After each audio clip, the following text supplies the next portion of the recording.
Uniknya lagi kan Kota Magelang ini, saya sempat tadi baca browsing-browsing untuk meyakinkan saya, ternyata tertua nomor 4 di Indonesia.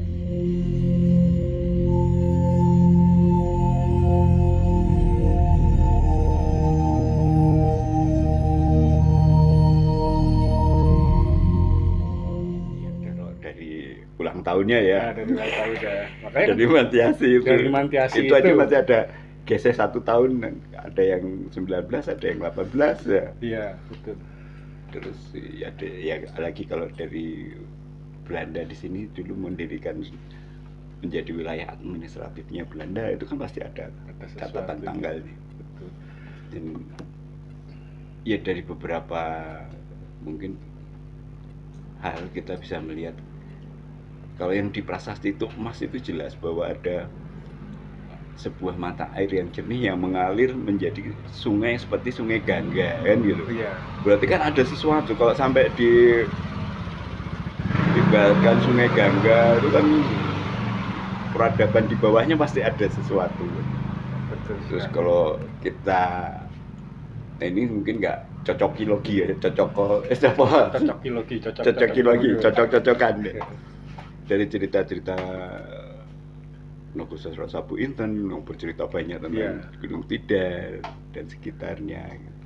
Nah kalau secara prasasti ada Tukmas itu, pasti ada prasasti-prasasti lain yang masih tertimbun. Ya itu yang mungkin juga perlu teknologi ya untuk melihat. Sebenarnya kalau kita lihat di Peru yang Indian Maya itu mereka bisa menggunakan teknologi yang namanya lidar. Lidar itu kayak semacam di scan itu dengan radar plus jadi terlihat bentukan-bentukan tanah itu terlihat sampai ke beberapa meter di bawah sana. Nah itu kemungkinan kalau memang niat, apa salahnya sih, ayo kita gali dari Borobudur sampai wah pasti luar biasa. Hanya tinggal kemauan kita saja sih. Atau mungkin sebenarnya negara sudah tahu mungkin ya Pak, karena bisa dibilang Magelang itu juga kota pendidikannya para pembela bangsa, artinya para pejuang-pejuangnya negara, artinya memang disembunyikan karena hanya untuk menjadi jati diri. Tapi kan repot juga kalau itu hanya menjadi jati diri mereka yang menjaga bangsa, sedangkan kita yang umum yang tidak tahu apa-apa sampai tidak tertularkan, apalagi logikanya kita yang berada di sekitar itu kan, kalau saya secara orang awam itu melihat karakternya Kota Magelang itu apa, kadang-kadang unik. Uniknya itu karakternya ini sebenarnya jati diri kita apa bukan? Apa jangan-jangan jati diri yang disembunyikan, kita tidak bisa menggapai apa untuk mengenal jati diri pada sebuah proses. Ketika kita tahu leluhur kita itu siapa, tempat ini dulunya apa, otomatis kan nilai sejarah, nilai apa ya, kekuatan emosional kita untuk membangun wilayah ini kan meledak istilahnya. Meledak itu artinya kita tidak perlu menjadi jati diri orang lain. Kalau kita memang dulunya mungkin katakan yang seperti yang tertulis saja, kita peringkat 4 tertua bahasanya, berarti ada peradaban besar di sini ya. Di sini kok sampai yang di Magelang itu lahir di Magelang di tempo saya yang 80-an ini saja sudah, ini Magelang ini apa, ini kan bingung gitu Pak. Iya. Ceritanya menarik Pak Udi. Jadi ini kebetulan kita kan bisa berkumpul di sini. Wah. Cukup dari sini dulu. Kita yang mungkin muda-muda Pak Udi, ini khususnya kan juga merasa tertarik kalau tadi disampaikan Pak Udi, terus Mas Yoga, itu kan perlu kepedulian sebenarnya untuk menggali sebuah sejarah, apalagi dengan wujud prasasti dan peninggalan sejarah yang nyata kaitannya dengan Gunung Tidar. Apalagi kita berbicara Kota Magelang kan seperti kita yang duduk di sini, ada Pak Udi, ada Mas Yoga Fajar, ada Mas Ferry, itu kan sebagai orang pribumi dari Kota Magelang, seberapa jauh untuk ingin mengenal tentang Kota Magelang sendiri dengan sejarahnya. Walaupun memang tidak bisa dipungkiri kalau dengan sejarah berdirinya pemerintahan itu kan memang tadi disebutkan sama Mas Yoga itu kan adanya Mantiase, tapi di sisi lain juga kita memiliki Gunung Tidar. Jadi semoga saja ini menjadi bentuk kepedulian dari yang muda-muda bisa ketemu dengan Pak Budi, salah satunya selaku yang lebih sepuh umur ya toh, ilmunya yang nggak karu-karuan. Jadi bisa memberikan memberikan informasi juga untuk kita bisa lebih mengenal lagi dari mana sejarahnya Kota Magelang, adanya Gunung Tidar, adanya Mantiase, dan tentunya karena keterlibatan di sini kan kita sebagai orang Jawa, kalau tadi disebutkan sama Mas Yoga itu jangan sampai kita kehilangan jati diri. Mungkin harapannya ini menjadi awal Pak Uji, dan kita juga meminta doanya untuk semuanya yang nanti dulur-dulur Ngopi Pahit ini yang mendengarkan, melihat langsung di channel, kita akan berdoa bersama-sama semoga kita bisa lebih peduli lagi untuk menggali sejarah, lebih mengenal jati diri kita semua, dan tentunya kita juga bisa ngobrol untuk dengan banyak lebih orang Pak Uji. Mohon doanya lebih disemangati dari Pak Uji. Itu kalau dari saya Pak Uji. Nah, itu bagus sekali ya, artinya ini sebagai trigger untuk ayo kita ngobrol bareng loh tentang jati diri Magelang gitu ya. Ya memang harus ada yang mulai gitu, kalau nggak ada yang mulai ya tidak akan menemukan gitu. Saya yakin kalau bisa terfasilitasi ya teman-teman dari Ngopi Pahit ini umpamanya, ayo kita bikin semacam diskusi bersama lah dengan pihak-pihak terkait, dengan tokoh-tokoh budaya ataupun siapa yang memahami, atau tokoh-tokoh dari sejarah yang betul-betul tertarik dengan Gunung Tidar, terus punya data-data tentang Gunung Tidar, ayo duduk bersama kita buka, dan akan lebih bagus kan gitu. Anak cucu kita bisa lebih mendapatkan data yang sebenarnya tidak hanya sebuah cerita gitu. Akan kehilangan ya. Dan ada bukti-bukti sejarah. Dan saya yakin ada sesuatu di Gunung Tidar itu kan, yang disembunyikan. Nah, itu yang menarik di situ Pak Budi. Jadi kalau tadi disebutkan adanya Kota Magelang itu keberadaannya diketahui ada Mantiase, terus ada Gunung Tidar. Kalau berawal kita akan ngobrol ini mulai seberapa jauh hubungan antara Mantiase sama Gunung Tidar itu kayaknya menarik Pak Budi. Jadi Pak Budi yang lebih sepuh, yang sudah mengenal banyak cerita atau bahkan dengan literatur yang jelas, ini bisa ditularkan Pak Budi. Menarik ini antara Mantiase dengan Gunung Tidar karena sangat erat sekali Pak Budi, di tengahnya keberadaan dengan Kota Magelang ya. Iya, secara jujur saya nggak punya satu basic ilmu atau pengetahuan yang benar tentang Gunung Tidar. Sama, saya masih hanya mendengar dan membaca. Tapi saya yakin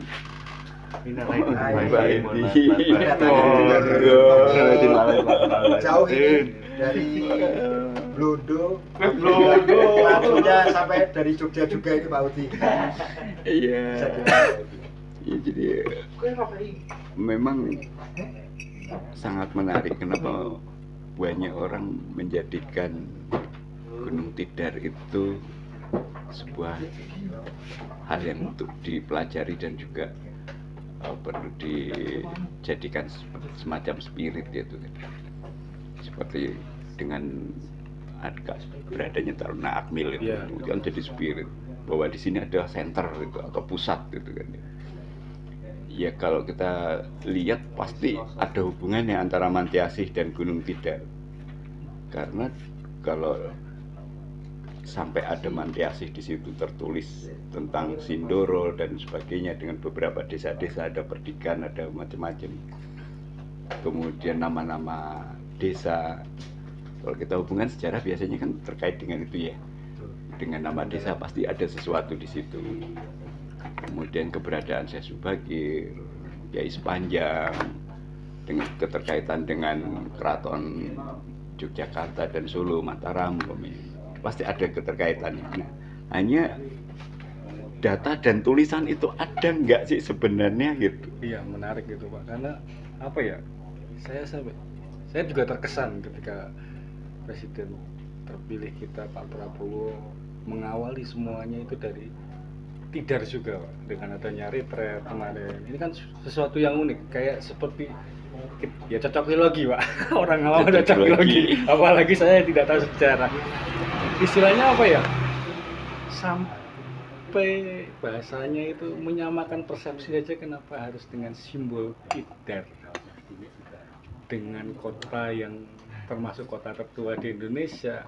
Apakah memang ada hiroh atau ada spirit awal dulu tentang Nusantara, juga ada historis di sini juga, karena sempat ke beberapa kali saya mau coba ngobrol dengan beberapa apa ya yang membawai bidang-bidang tersebut itu di Kota Magelang, juga kebingungan untuk menata Kota Magelang mau dibawa kemana arahnya, karena mengingat uniknya kita juga itu kota tertua yang berada di dalam Kabupaten Magelang. Karena ini juga unik nih, dulu Kota Magelang dan Magelang itu mungkin satu kesatuan itu, tapi realitanya kita kota tua hanya 3 kecamatan, tapi berada atau dilihat dari peta itu sebagai jantungnya Magelang, Kabupaten Magelang. Jadi itu ada Kota Magelang. Ini juga unik dari gambar saja, kalau kita lihat peta itu, ini udah jadi jantung. Nah, ini juga unik, maksudnya ini banyak sejarah yang harus digali supaya apa Kota Magelang, harapan kita ya Pak, maksudnya terutama kita yang lahir di Kota Magelang ini, kita punya maskot. Jangan sampai maskotnya kita beli dari wilayah lain Pak. Nah, jadi wilayah lain tapi karakter asli kita tidak mewakili apa yang kita beli, kita adopsi, itu kan jadi lucu Pak. Kira-kira gitu ya Pak ya. Mungkin ini agak liar nih Pak saya Pak, karena obrolan ini tidak terkonsep Pak. Karena memang baru kita kopi ya. ngobrol natural Pak Udi. Jadi ya kita nggak pengen ada sesuatu hal yang hanya sekedar dikemas saja, tapi sebuah sejarah itu kan mengalir Pak Udi. Dari awal munculnya sebuah sejarah, akhirnya sampai di titik zaman yang terakhir yang dihadapi itu kan semua mengalir. Kalau ketika berbicara sebuah kemasan itu akan berbeda. Betul. Asik kalau dengan natural seperti ini. Ya kan di sini kita mencari ya Pak ya, kita mencari sebuah kebenaran karena ketidaktahuan kita ya Pak. Ya, Jadi betul. mungkin mestinya ini obrolan tidak jelas. Memang kita dari ketidakjelasan ini kita mencari sesuatu yang ingin yang jelas supaya kita kenal jati dirinya kita sebagai warga Kota Magelang, anak kira seperti itu. Ya minimal kan kita peduli dulu kan itu. Minimal kita peduli. Sedangkan orang-orang yang paham yang harusnya terus bisa melanjutkan itu. Ya, kalau kita lihat kan kenapa tadi umumnya Presiden Prabowo kok bikin retreat di sini. Iya. Pasti banyak hal juga selain karena keberadaan Akmil, dan keberadaan Akmil kenapa ada di sini kan Nah, itu. itu juga unik Pak. Ya satu hal pasti secara tadi atmosfer atau frekuensi atau apa ya itu sudah punya ini. Orang kan biasanya kalau tempat belajar sesuai wah langsung apa-apapun masuk gitu. Tapi menarik Pak, saya memang lahir di Kota Magelang, tapi realitanya saya pernah berada di kota lain. Dan ketika di kota lain, saya belajar itu tidak bisa seperti di Kota Magelang. Di Kota Magelang itu bahasanya hanya dengan lisan ketemu itu langsung mudah terserap gitu Pak. Ketika saya di kota yang sama, di kota lain, materinya sama, uniknya di saat itu bahasa, kalau dulu kan pakai nilai ya Pak ya, nilai saya itu tidak baik. Nah, ini kan unik, kenapa dipelajari di kota tempat lahir saya dengan karakter, katakan ini kan kota kecil ya Pak.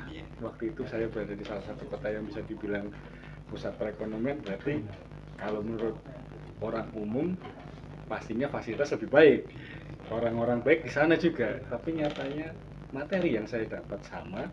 Ketika saya balik ke Kota Magelang, saya mudah menyerap. Ini kan unik Pak, berarti kan ada sejarah menurut saya yang kenapa Kota Magelang itu sampai saat ini kalau saya gambarkan itu malah jadi kayak seperti pusat pendidikan yang mungkin terlupakan. Iya. Itu yang menariknya kalau kita kaitkan dengan beberapa hal ya, Mas Yoga ya. Jadi contohnya saja teman-teman yang memperhatikan tentang beberapa lontar Iya. manuskrip dari Merapi Merbabu itu, kalau dilihat sebenarnya lontar itu kan tidak mungkin ada di Pusat pemerintahan atau pusat di peradaban. pegunungan kayak kita gitu. Oh betul. Adanya kan hampir di pesisir gitu kan. Betul ya. Jadi kan banyak pejalan-pejalan atau orang-orang yang mau belajar ke sini dan membawa lontar untuk menulis kan gitu. Logikanya kan Ya. pasti kenapa dia datang ke sebuah tempat untuk belajar? Karena ada sesuatu di sini kan gitu. Nah itu tersebar di Merapi, Merbabu, mungkin juga di Sumbing, Sindoro, terus terkait dengan Borobudur.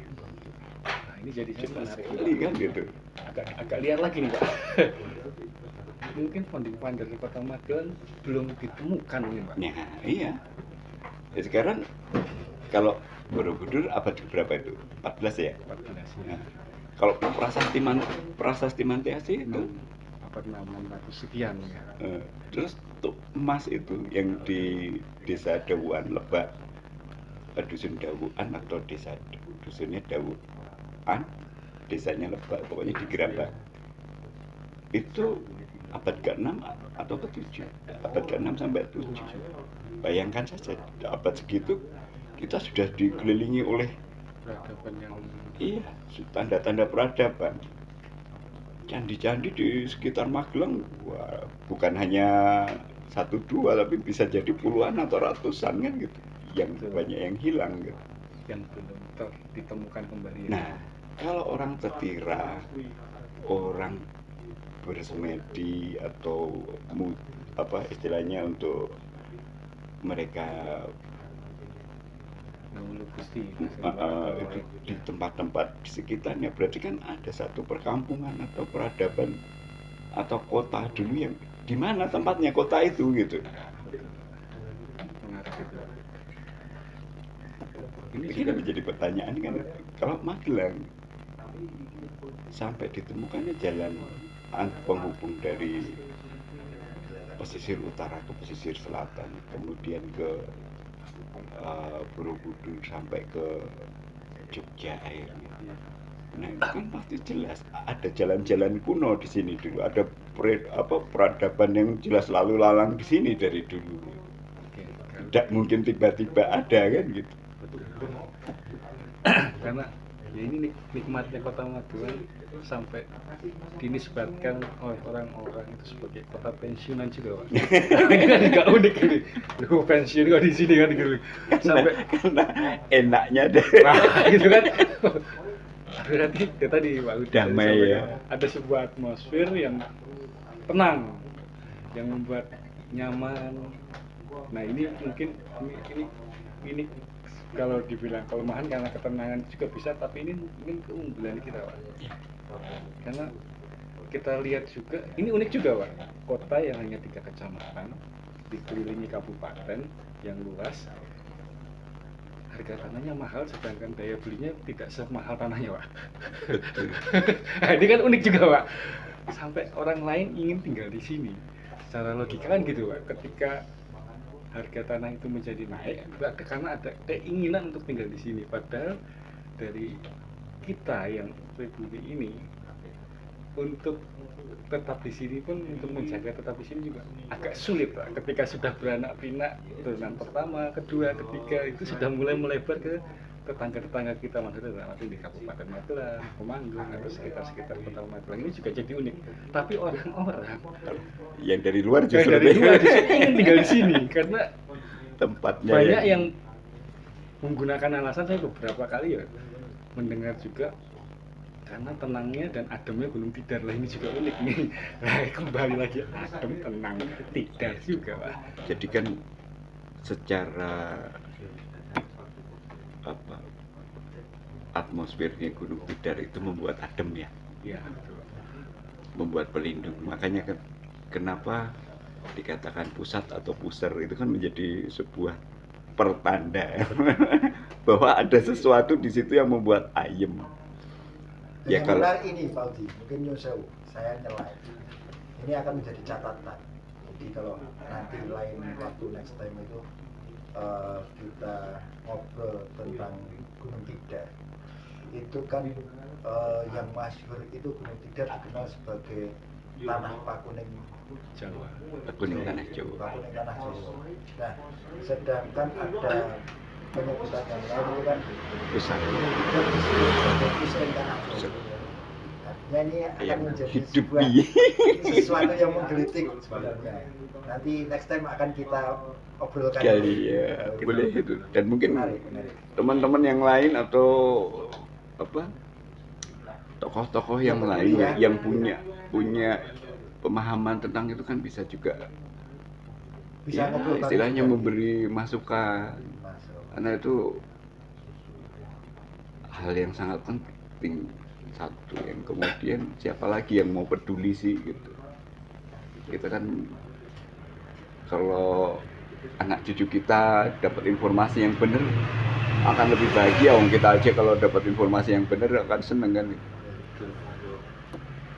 Menjadi sebuah spirit Puser untuk kan, mengenal. puser. Kalau menarik loh Mas Amin. Kalau puser itu kan berarti ya pusat ya waktu kita masih dalam kandungan itu yang Mulai ada menghidupi kelahiran. kehidupan ya kaitannya dengan itu Mas Yoga tadi. Jadi memberikan kehidupan. Dan Yang ketika kalau disebut Pakuning tanah Jawa, karena itu menjadi cagak utama ya. Ya, Ini menjadi dua pemahaman. supaya tidak goncang kan gitu. Kalau goncang, waduh, Nusantara nggak tahu kan. Tapi nanti sementara jangan jauh-jauh dulu, Pak. Iya. Nanti biar dulur-dulur ngopi itu bisa mengikuti kita juga. Ada satu hal yang menarik kan gitu, kalau kita kaitkan dengan keberadaan Syekh Subakir, apa yang diberikan Syekh Subakir di situ sih sebenarnya? Apakah berwujud benda atau sebuah ajaran atau apa gitu? Itu yang berarti bisa terkait dengan Kota Magelang, Pak. Kemungkinan dengan keberadaan Gunung Tidar pasti ada kalau dan kita sendiri memang kalau saya bukan kita tapi saya terutama ini sangat terbatas pemahaman dan pengetahuan tentang itu. Mungkin yang lain akan lebih banyak memberikan itu, tapi jelas pasti ada sesuatu yang nggak beda kalau apa sinyal HP gitu kan, pasti ada pemancar penguat atau apa gitu kan yang membuatkan frekuensi ini saya. Menarik Pak Udi, ketika Pak Udi bilang Pak Udi puser ya, katakan sumber kehidupan awal kan seperti itu, kemudian terlontar tentang Nusantara Pak. Nah ini kan jadi menarik ketika orang mengenal saat ini hanya Pakuning tanah Jawa, puser Jawa. Kalau kita bicara seperti itu sampai para penggawa negeri ini di Chandra di Diksar, di Gojok, di Tidar juga berarti memang ya founding father Kota Magelang itu memang niat Nusantaranya itu memajukan, karena dulu kita punya Bani Jawa yang hebat yang sampai malang buana kemana-mana sehingga dikatakan kalau leluhur kita seorang pelaut dan logikanya gitu. Dan kapal Bani Jawa aja bisa dikatakan kapal yang paling besar, kapal induk zaman saat ini aja masih kalah besar dengan Bani Jawa seperti itu. Ini juga menarik Pak, tapi ini kan karena liar Pak, mengawali kita harus berliar-liar supaya teman-teman yang mengerti Bisa memberi ah itu Pak. Kita ngumpul bareng nanti di rumah Ganteng. Oke, siap ini kita Kamu dengan dulur ngopi. itu tertarik itu.